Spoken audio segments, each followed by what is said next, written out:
क्या हुआ, बरसात में भीग गए क्या?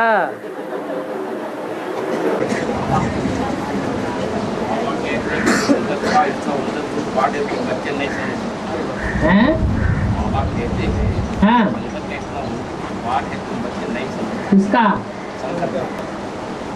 शंकर का पाठ। अच्छा,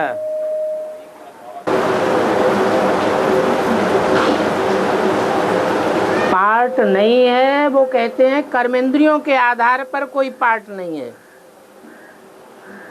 क्योंकि पाठ कर्मेंद्रियों से बजाया जाता है।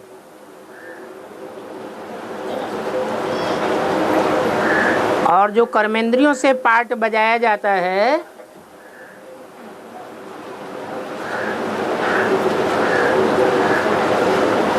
तो कोई पाठ तो देखने में आता है, क्योंकि रंगमंच पर पाठधारी पाठ प्ले करते हैं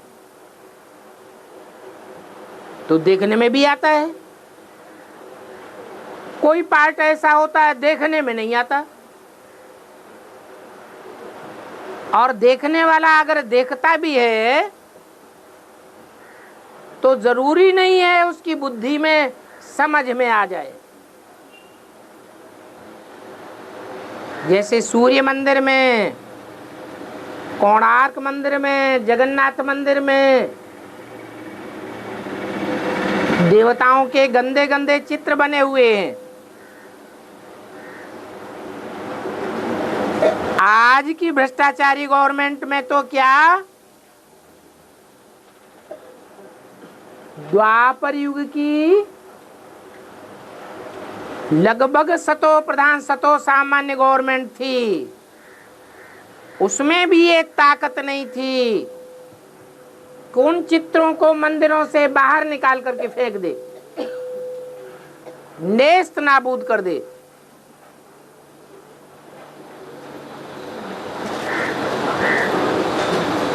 तो जरूर कुछ समझने की बात है।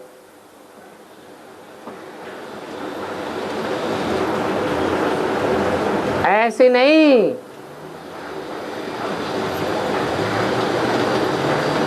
कि मन रूपी 11वीं इंद्रिय से जो पाठ बजाया जाता है,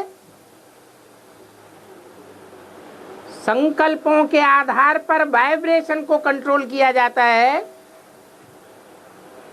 वो कोई पार्ट नहीं है। अगर पार्ट न होता तो शंकर के लिए टाइटल नहीं दिया जाता कि शंकर द्वारा विनाश। हाँ,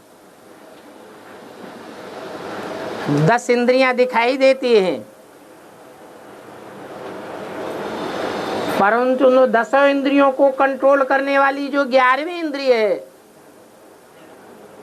मुखिया है,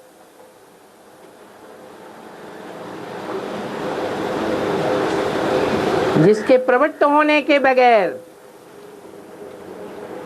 कोई भी कर्मेंद्रिय का कर्म बंधन नहीं बंधता,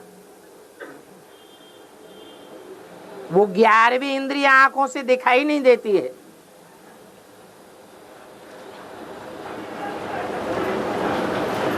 लेकिन उसके कार्य को जो मनीषी जन हैं वो ही देख पाते हैं तीसरे नेत्र से। और तीसरा नेत्र ब्राह्मण बच्चों को ही मिलता है, दुनिया वालों को नहीं मिलता है। ब्राह्मण बच्चे चाहें तो तीसरे नेत्र का उपयोग करके शंकर के उस वंडरफुल पार्ट को देख सकते हैं।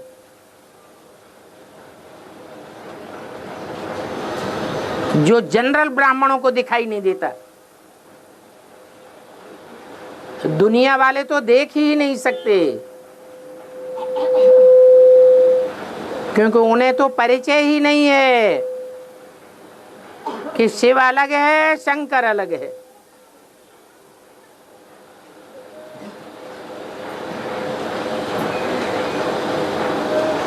तो पहचान न होने के कारण दुनिया वालों की तो बात ही नहीं। हाँ, जनरली ब्राह्मण बच्चों के लिए जनरली ये बोल दिया कि शंकर का तो कोई पार्ट ही नहीं कर्मेंद्रियों से।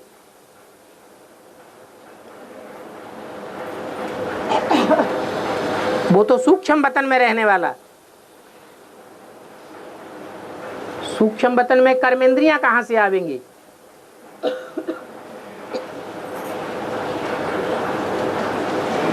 और फिर मैं बोल दिया सूक्ष्म वतन तो होता ही नहीं। सूक्ष्म वतन तो साक्षात्कार मात्र है, और साक्षात्कार तो भक्तों को होता है। ज्ञानियों को तो साक्षात्कार की दरकार ही नहीं।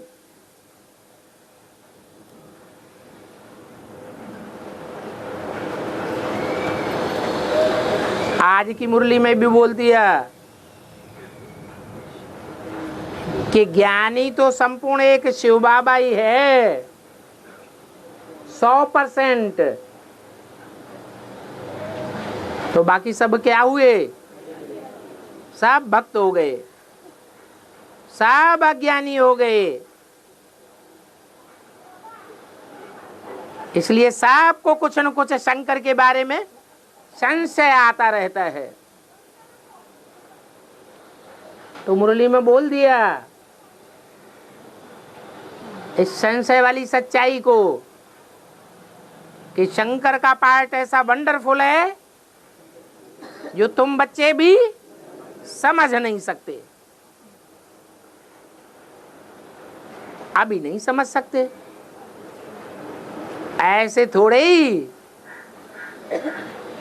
कि लास्ट स्टेज तक समझ ही नहीं सकेंगे। ऐसी भी स्टेज आवेगी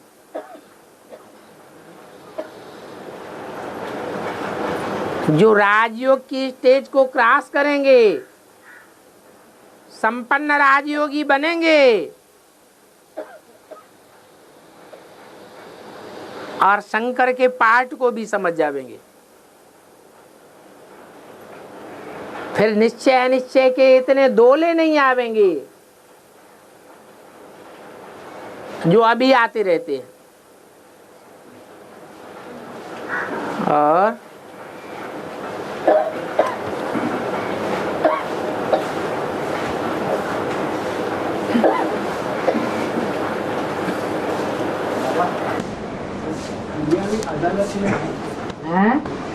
अदालत में अगर लंबित मामले कम है तो मामलों का निपटान जल्दी हो जाता है तो अच्छा माना जाता है। हमारे आत्मा में मामले हैं, अंतिम जन्म तक इस पर निर्णय नहीं हो पाता है।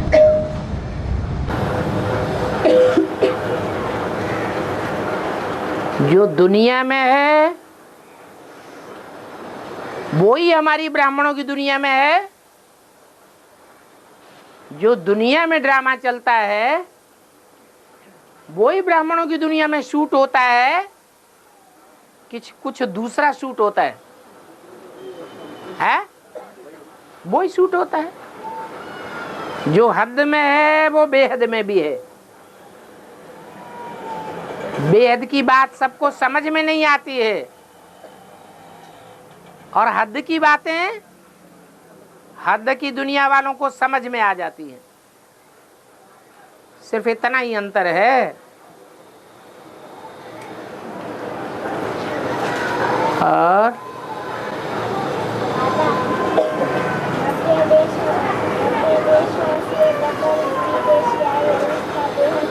सुनो सुनो, उधर ध्यान से, मैं तो सुनाई नहीं पड़ता, वो धीरे से बोल रही।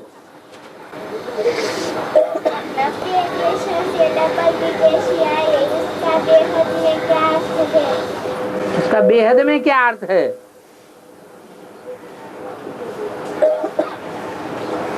भारत के अलावा दुनिया में कितने देश होंगे?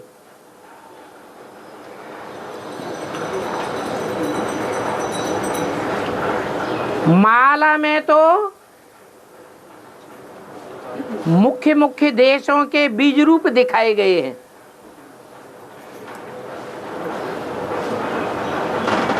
108 की माला है तो 108 बीज रूप आत्माएं दिखाई गई हैं।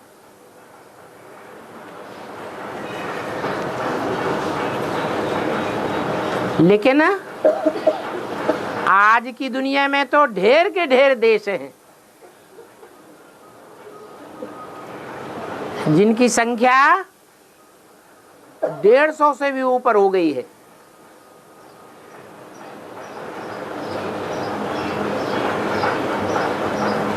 तो बेसिक वालों के सामने अव्यक्त बाप दादा की वाणी चलती है,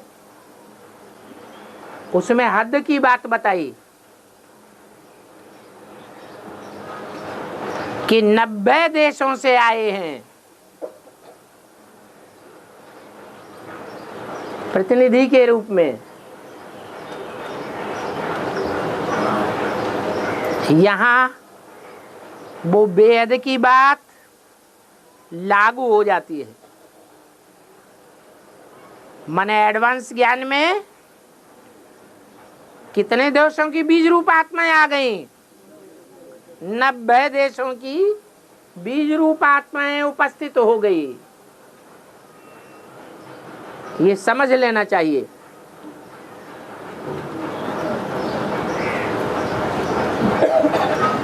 तो कम से कम अभी कितने और आने चाहिए? है 18 देशों के और आना चाहिए। और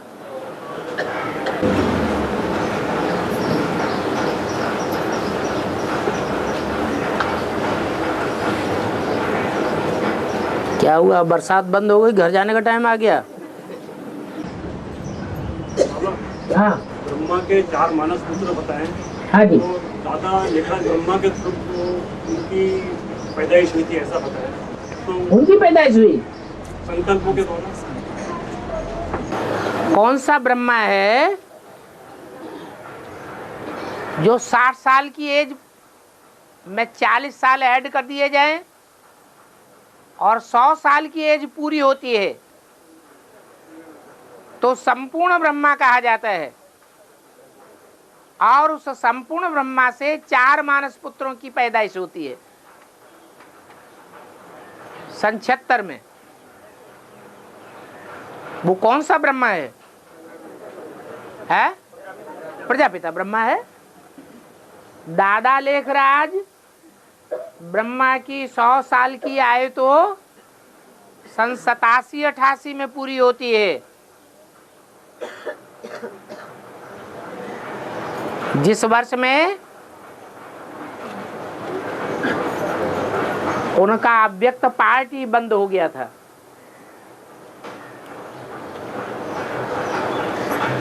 सारी ताकत एडवांस में लगा दी।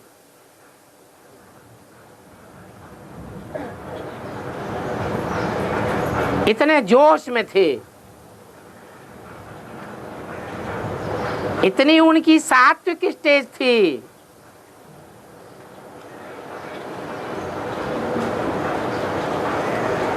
कि बेसिक का माया मोह सारा ही भूल गए।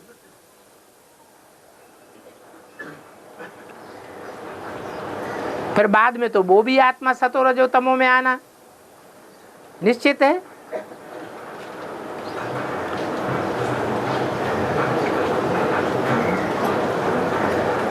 तो जो चार मुख्य धर्मों की बीज रूप आत्माएं हैं, जिन्हें राम के 4 भाइयों के रूप में बोला गया है, अथवा ब्रह्मा के पहले 4 मानस पुत्र बताए गए हैं, वो तो सन 76 की बात है।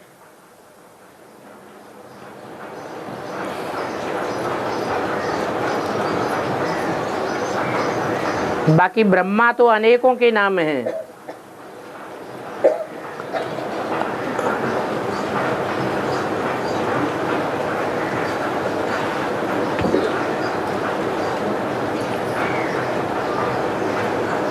उनकी मनसा की स्टेज नंबरवार है।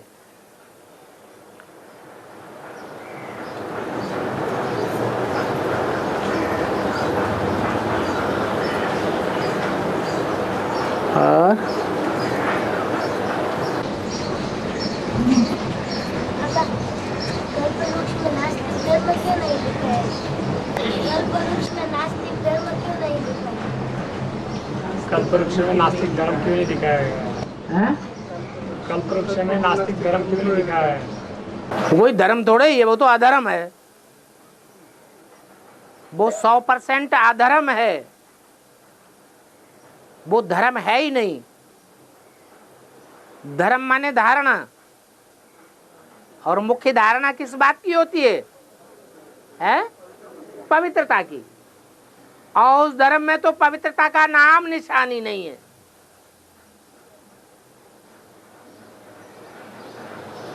बच्चा पैदा हुआ, नर्सिंग होम में डाल दिया। पैदा होने के बाद ही नर्सिंग होम, थोड़े दिन की छुट्टी मिलती है माँ को, बाकी अपने काम पे जाओ, देश की सेवा करो। बच्चा शैशव काल में आता है, उसको नर्सरी स्कूल में डाल दिया जाता है, हॉस्टल में डाल दिया जाता है। वहां भी कोई कनेक्शन नहीं रहता, वो माँ बाप का प्यार मिलता ही नहीं। जैसे संबंधों का कोई सुख नहीं। बच्चा और बड़ा होता है, स्कूल में डाल दिया जाता है, वहां भी हॉस्टल, स्त्री पुरुष का कोई अंतर नहीं।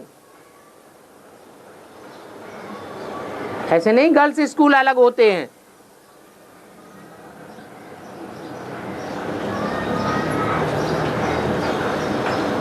बच्चे बड़े हो जाते हैं, कॉलेज में चले जाते, वहां भी कोई अलग से गर्ल्स कॉलेज नहीं। टोटल नीचे से लेकर ऊपर तक को एजुकेशन।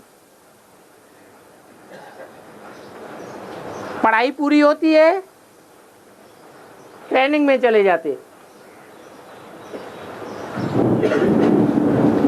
वहां भी कोई गर्ल्स हॉस्टल नहीं होते हैं, सारा ही को एजुकेशन।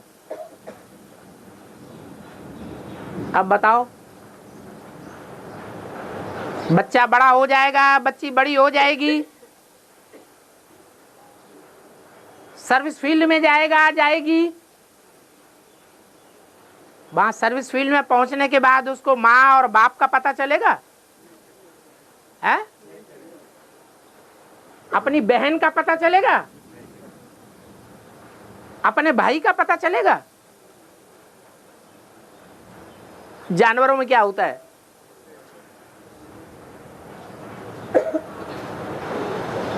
जैसे जानवर होते हैं वैसे मनुष्य की जिंदगी हो गई। कोई संबंधों का रस नहीं, कोई संबंधों की प्योरिटी नहीं। बेविचार ही बेविचार पनपता है।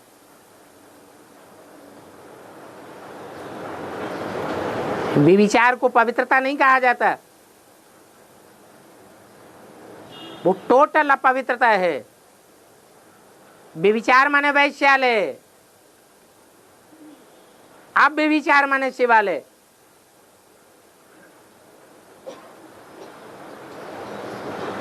बेविचार माने अपवित्रता, पवित्रता माने शिवालय, अब बेविचार। वही धारणा है, ज्ञान की धारणा नहीं। जैसे पवित्रता और पवित्रता की कोई धारणा नहीं। पवित्रता क्या चीज है, पवित्रता क्या चीज है, कोई ज्ञान नहीं। उनको जानवरों की जिंदगी कहा जाता है। ऐसे जानवर ज्ञान लेंगे क्या? उनको ज्ञान की दरकार ही नहीं।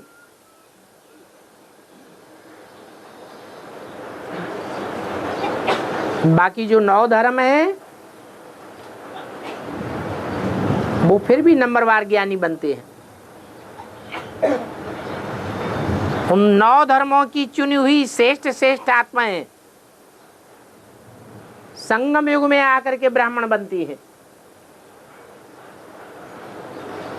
उन ब्राह्मणों की नौकरियां बनती हैं।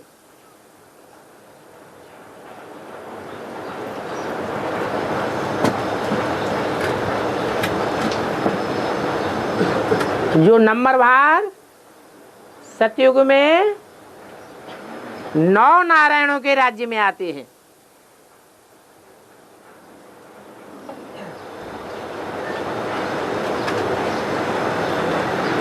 वही 9 प्रकार के ग्रुप द्वापर युग से और धर्मों में नंबरवार कन्वर्ट होते रहते हैं।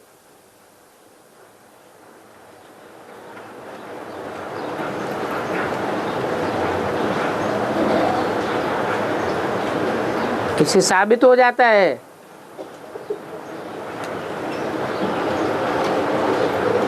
कि नास्तिक धर्म, उसका नाम क्यों पड़ा है?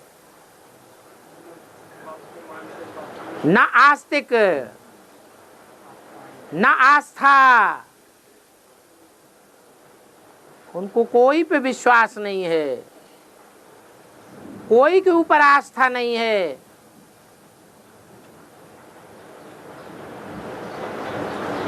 हर राजाओं के ऊपर तो आस्था नाम मात्र को भी नहीं है।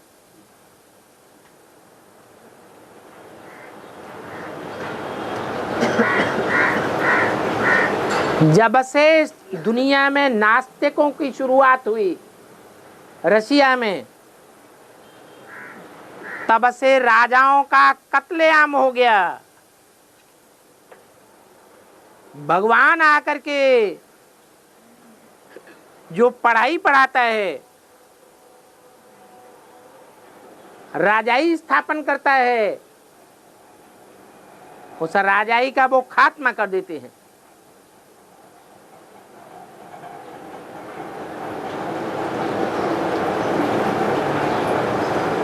भगवान माने आस्था। नास्तिकों में तो आस्था का नाम निशान नहीं है।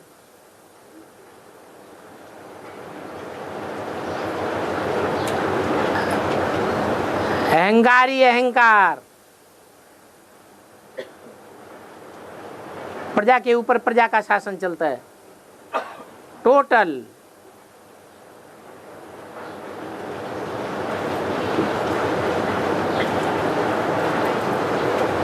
जब से लेनिन और स्टालिन आए, तब से दुनिया में हर देश में ये प्रजा के ऊपर प्रजा का शासन बढ़ने लगा।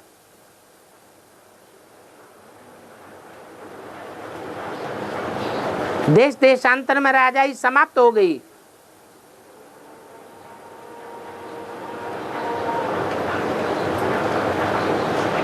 और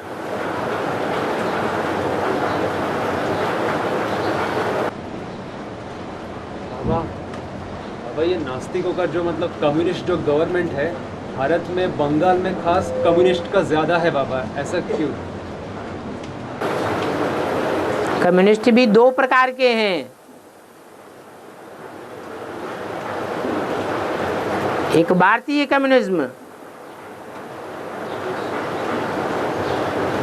और एक मार्क्सवादी।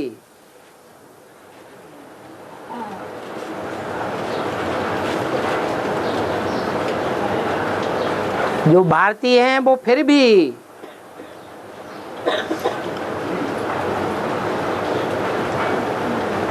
आर्य समाजियों से मिलते जुलते हैं, क्योंकि भारत में नास्तिकता की शुरुआत होती है।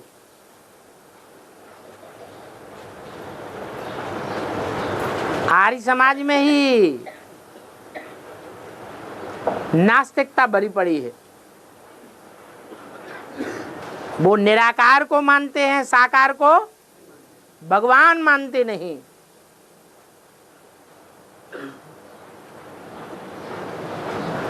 वहीं से आधी नास्तिकता शुरू हो जाती है।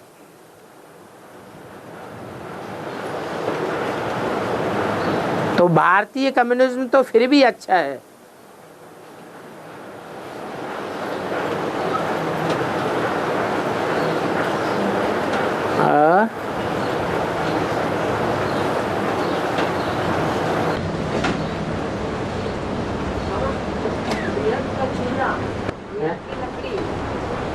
और वेद का धुआं का मतलब क्या है?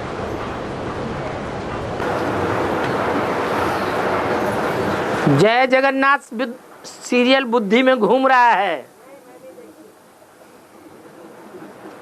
अपने मूवी में आया है। उस जय जगन्नाथ में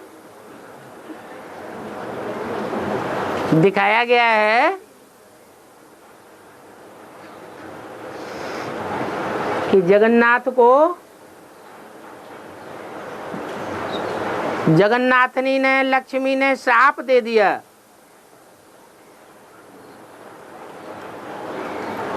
12 वर्ष दुनिया में जंगल में भटकते रहो।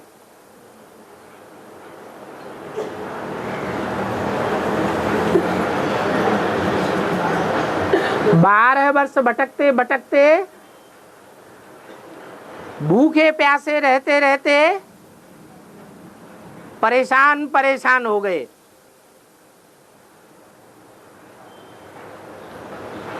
बारह वर्ष तक तृप्त होकर उनको भोजन नहीं मिला।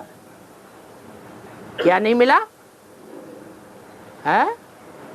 भोग नहीं मिला। जब 12 वर्ष पूरे होने पर आए तो किसी ने रास्ता बता दिया कि समंदर के किनारे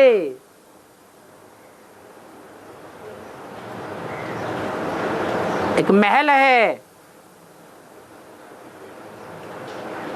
वहां कोई विदुषी भंडारा लगाए बैठी रहती है, सबको भरपेट भोजन मिलता है। तो भूखे प्यासे होने के कारण दौड़ गए उधर।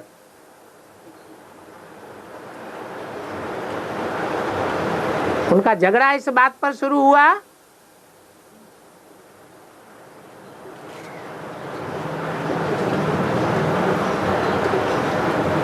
कि लक्ष्मी जी किसी शूद्राणी के यहां जाकर के भोग स्वीकार कर लिया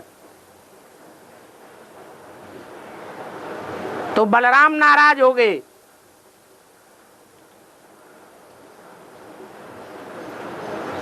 लक्ष्मी ने अधर्म का काम किया है।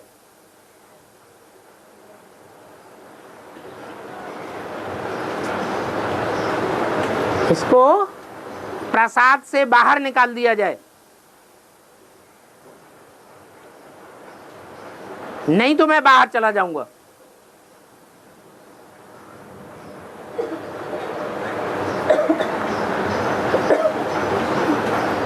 तो जगन्नाथ को बरबस लक्ष्मी को निष्कासित करना पड़ा। 12 साल का वनवास धारण करना पड़ा।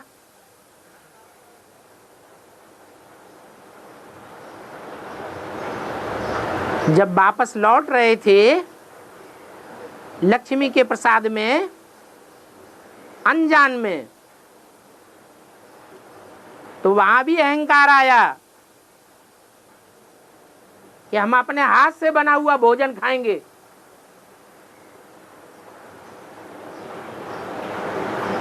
दूसरे का हाथ का बना हुआ भोजन नहीं खाएंगे।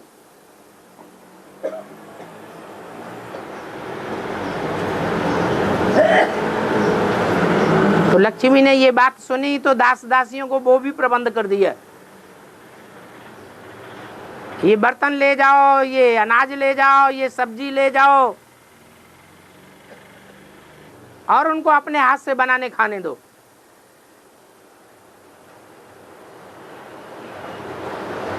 तो बलराम और जगन्नाथ ने भोजन बनाना शुरू किया।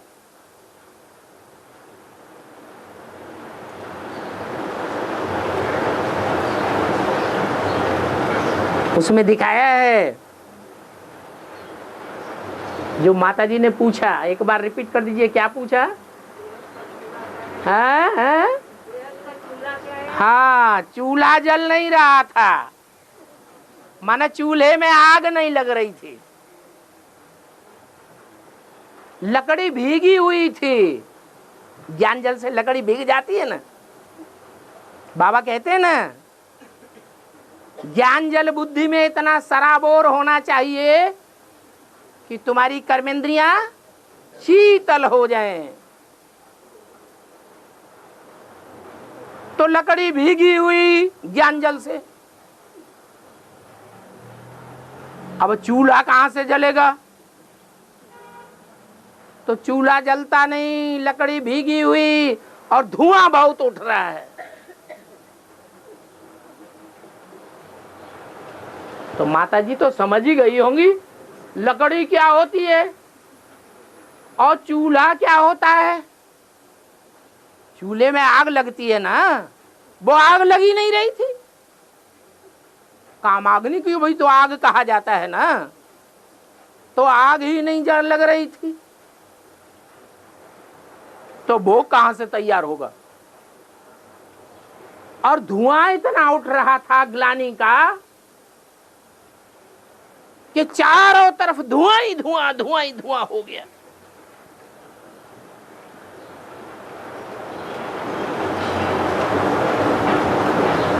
कहां की बातें हैं? ब्राह्मणों की दुनिया की बातें हैं। माता जी को समझ में नहीं आया इसलिए पूछा, है ना? अब तो समझ में आ गया ना, और क्लियर करें? नहीं। और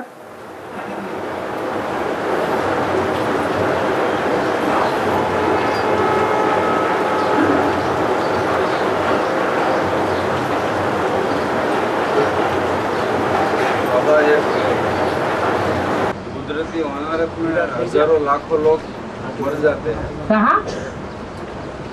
इधर नीचे बाबा। कुदरती इमारत होती है कभी कभी, तो इसमें हजारों लाखों लोग एक साथ मर जाते हैं। क्या होती? बारिश में कोई भी इमारत, कुदरती आपदाओं में, हाँ, तो वो आत्माएं सब मर चली जाती है, तो एक साथ उसको कहीं जन्म तुरंत मिल जाता है, को वेटिंग में रहना पड़ता है उसको। जो अकाले मौत मरते हैं वो भूत प्रेत बनते हैं। जो सामान्य मौत मरते हैं उनको तुरंत उसी सेकंड शरीर धारण करना पड़ता है।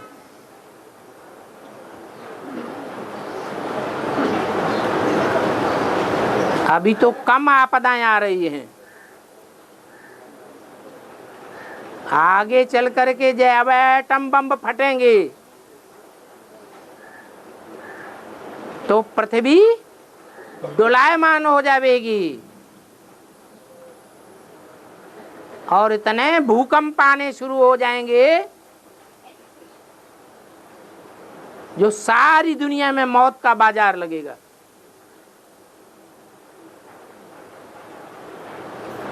कितनी प्रेतात्माएं तैयार हो जाएंगी।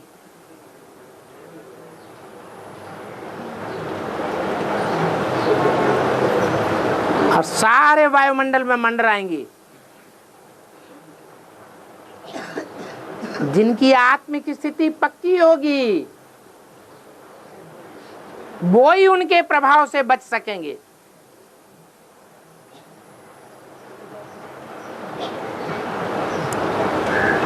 और जिनकी आत्मिक स्थिति कच्ची होगी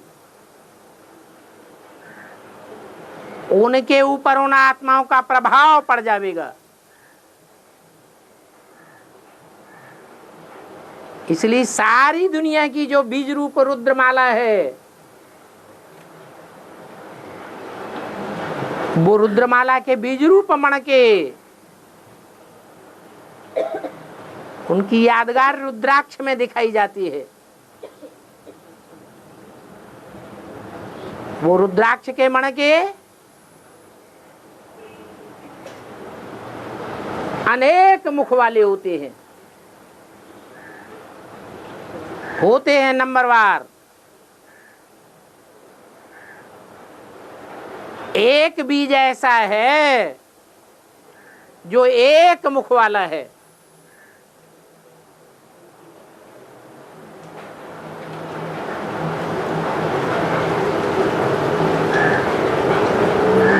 और बाकी जितने भी बीज हैं, कोई 2 मुख वाले, कोई 3 मुख वाले, कोई 4, कोई 8, कोई अनेक से अनेक मुख वाले, जिनमें अनेक प्रकार की आत्माएं प्रवेश करती हैं, कभी कभी इकट्ठी भी प्रवेश कर जाती हैं।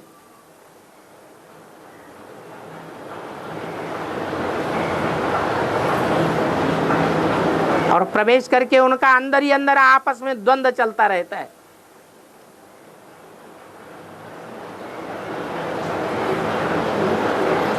उनमें जो पावरफुल होती है उसी के अनुसार शरीरधारी को काम करना पड़ता है।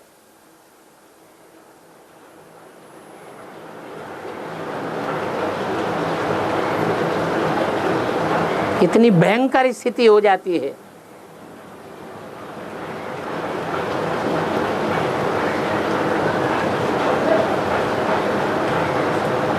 अभी तो ये छोटे छोटे हादसे हो रहे हैं,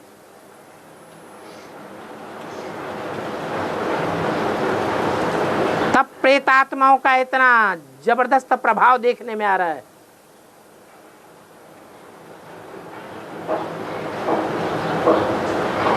पचास % तो बीमारियां ऐसी हैं जो प्रेत आत्माओं के प्रभाव से हो रही है।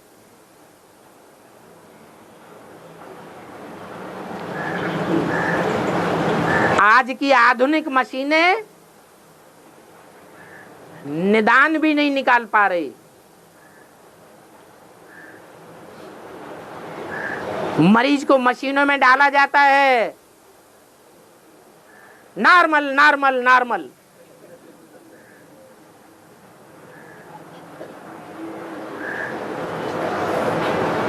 डॉक्टर और वैद्य अनुमान के आधार पर दवाइयां देते रहते। ये दवाई खा के देखो, फिर आना, फिर जाओ, फिर दूसरी दवाई दे देंगे। ये दवाई खा के देखो, फिर आना। उनको पता ही नहीं लगता ये प्रेत आत्माओं का चक्कर है।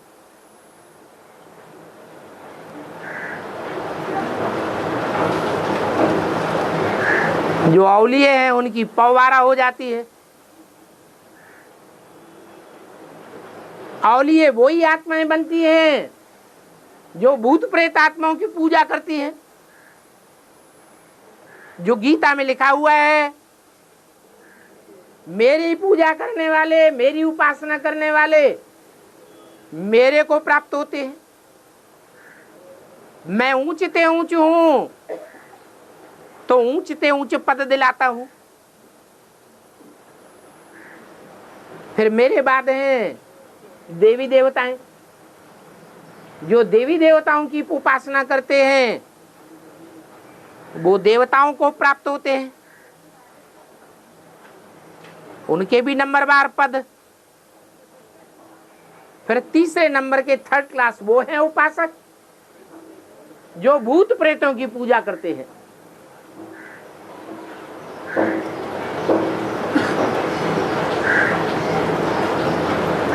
उनमें ये औलिये भी हैं। ये भूत प्रेतों की सिद्धि करके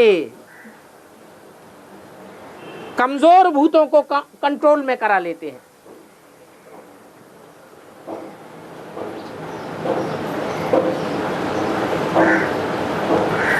जो पावरफुल भूत को कंट्रोल करता है वो बड़ा औलिया माना जाता है।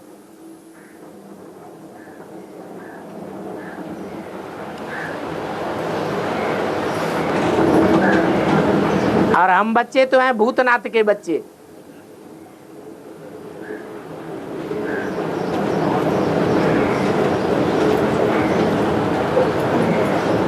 वास्तव में ये सारी दुनिया के भूत प्रेत हमारे कंट्रोल में होने चाहिए।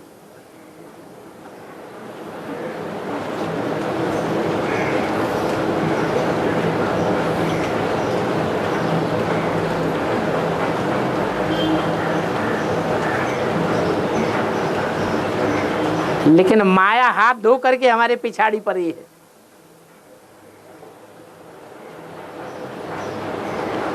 हमारे पुरुषार्थ को संपन्न स्टेज में पहुंचने नहीं देती है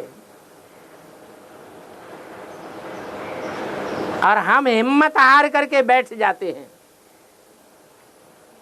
या समय का इंतजार करते हैं?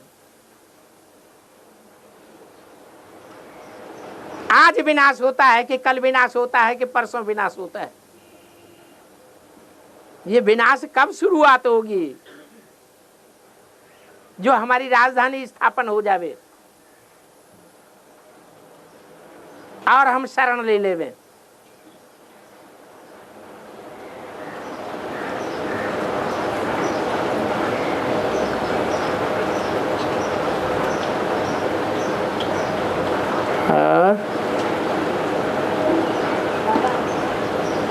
शास्त्र में होता है आनंद कानून का उसका निर्माण पार्वती के द्वारा कहने से हुआ है? उसका निर्माण पार्वती के कहने से हुआ। पार्वती के कहने से हुआ। पार्वती ने कहा। हाँ,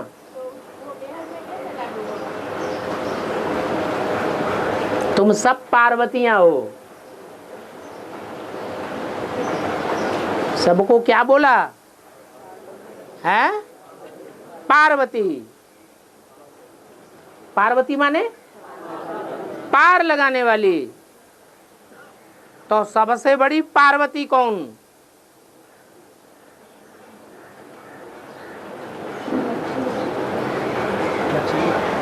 है? लक्ष्मी।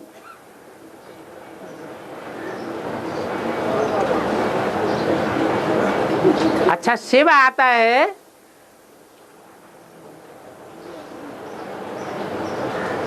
तो किसका आधार लेता है?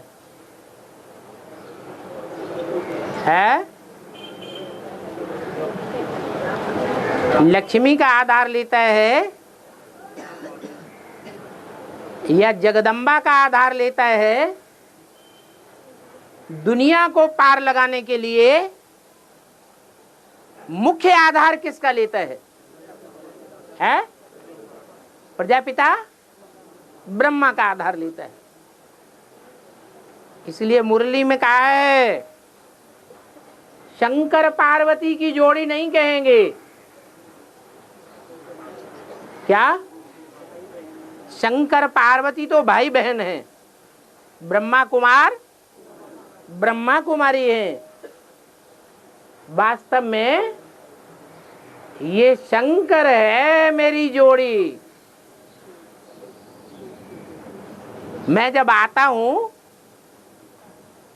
तो ज्ञान सुनाने के लिए, ज्ञान से सद्गति होती है ना, तो सारी दुनिया को पार लगाने के लिए किसका आधार लेता हूं? है? प्रजापिता का आधार लेता हूं।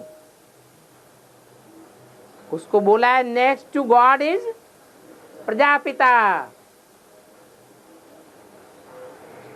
वो अधूरा पुरुषार्थी रूप है। संपन्न पुरुषार्थी है next to God is Shankar.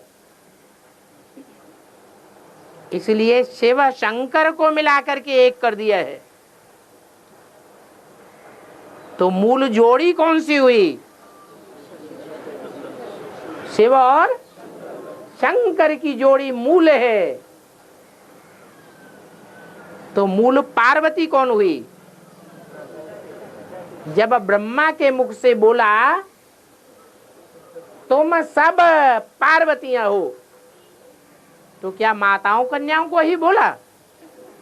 भाइयों को नहीं बोला है? भाइयों को भी बोला। और अगर भाइयों को भी बोला तो बाबा जो सामने भाई लोग बैठे होते थे उन्हीं के लिए बोलते थे या इमर्ज करके भी बोलते थे? इमर्ज करके भी बोलते थे। तो इमर्ज करने वालों में भाइयों के बीच में वो मुख्य भाई बाबा की नजर में कौन होता था? राम वाली आत्मा।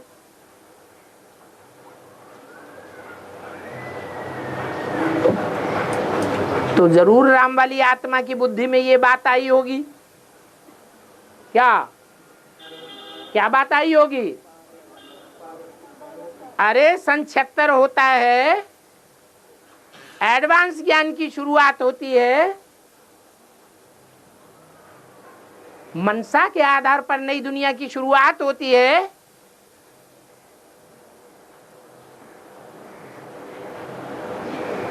तो सूर्य पुत्री यमुना निकलती है,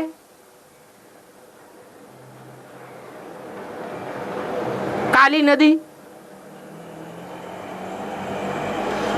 वो भी धोखा दे जाती कि साथ निभाती है, वो भी धोखा दे जाती। तो प्रजापिता का पाठ तो प्रवृत्ति मार्ग का है या निवृत्ति मार्ग का है? प्रवृत्ति मार्ग का पक्का है। वो बिना प्रवृत्ति के तो रह ही नहीं सकता।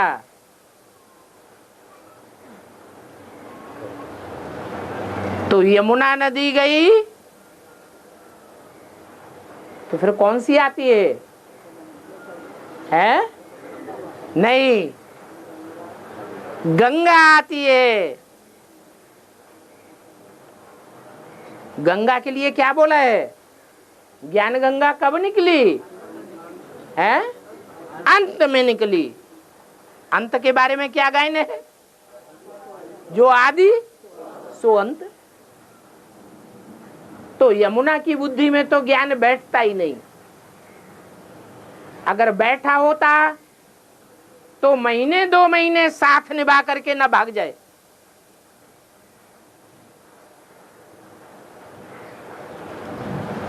धोखा ना दे जाए।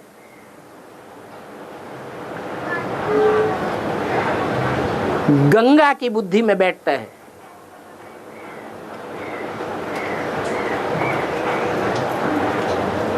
यमुना के मुकाबले गंगा नदी तो बहुत पवित्र मानी जाती है।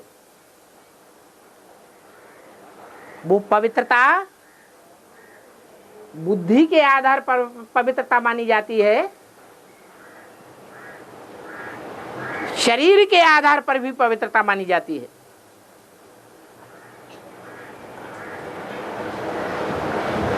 तो जरूर कोई ऐसी कन्या निकलती है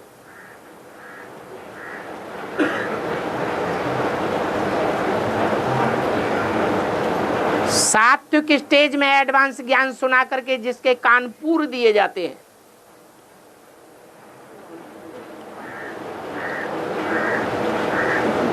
जिसकी यादगार में वो नगरी का नाम क्या पड़ता है? कानपुर नगरी। गंगा नदी जहां पहले पहले कचड़े को धारण करती है। कारखानों का कचरा कानपुर से शुरू होता था।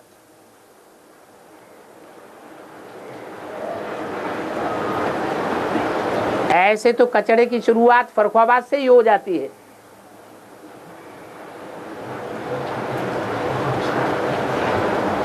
लेकिन फर्रुखाबाद में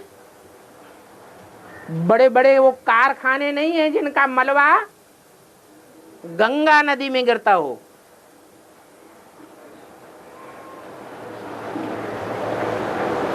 अभी की बात भी नहीं है। अभी तो हरिद्वार में ही मलबा डालना शुरू कर दिया।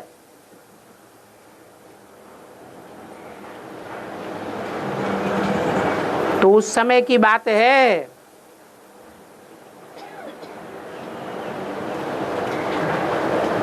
अठहत्तर की, जब संपूर्णता वर्ष पूरा हुआ, सन 77, 78 की शुरुआत हुई। एडवांस ज्ञान सात्विक स्टेज में था। वो सात्विक स्टेज का ज्ञान गंगा ने धारण किया।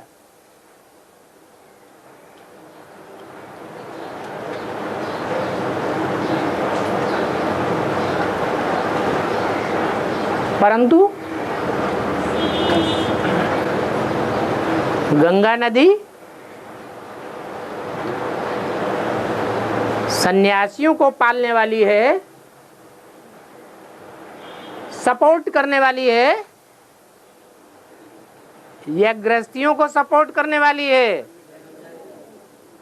सन्यासियों को सपोर्ट करने वाली है।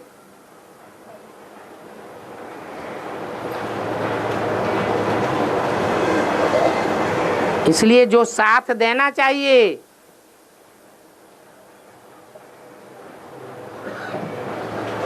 वो साथ नहीं दे पाई आदमी। इसलिए मुरली में बोला है, गान गंगाएं निकली हैं अंत में।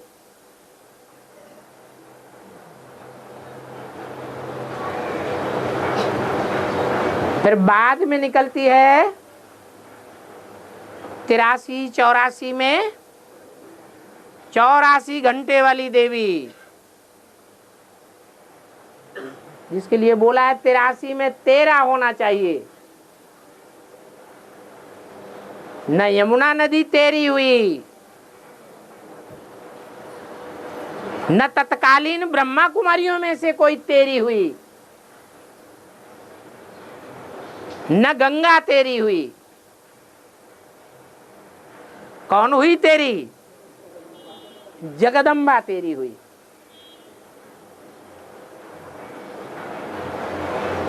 और वो जगदम्बा लंबे समय तक सतो प्रधान प्रकृति का पार्ट बजाती हुई, सतो सामान्य प्रकृति का पार्ट बजाती हुई, द्वापर युग की राजसी स्टेज में जब पहुंचती है तो द्वापर युग की शूटिंग पूरी होते होते जगत पिता का पार्ट बजाने वाले प्रजापिता से अलग हो जाती। जो मुरली में बोला है कि मेरे साथ लंबे समय तक रहने वाले बच्चे भी मेरे को नहीं पहचान पाते।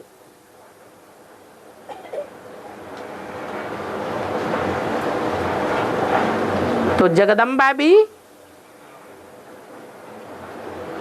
पूरा साथ नहीं निभा पाती। मुरली में तो बोला है, भारत में एक स्त्री मर जाती है तो कहते हैं एक जूती गई, दूसरी जूती लेते हैं। ऐसे करते 3-4 भी बदल देते हैं। ये ब्रह्मा भी पुरानी जूती है।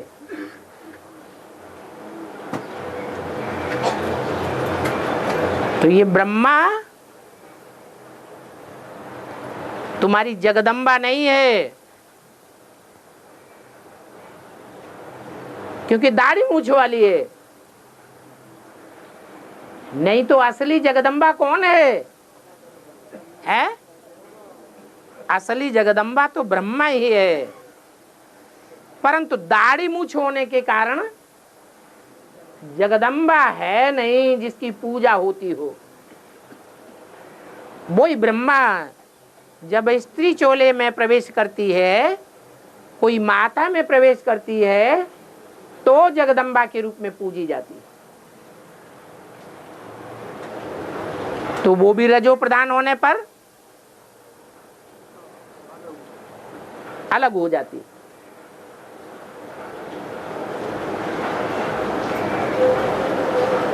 अब तुम हो प्रवृत्ति मार्ग के पक्के, तुम निवृत्ति मार्ग में तो रह न सको। तो किसकी बुद्धि में पहले आएगा? कौन सी पार्वती की बुद्धि में पहले आएगा?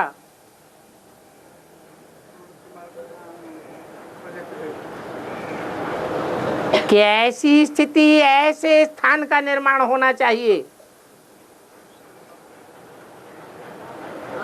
जो अमर लोक का फाउंडेशन बने, बीच में ही टूट फूट न हो जाए।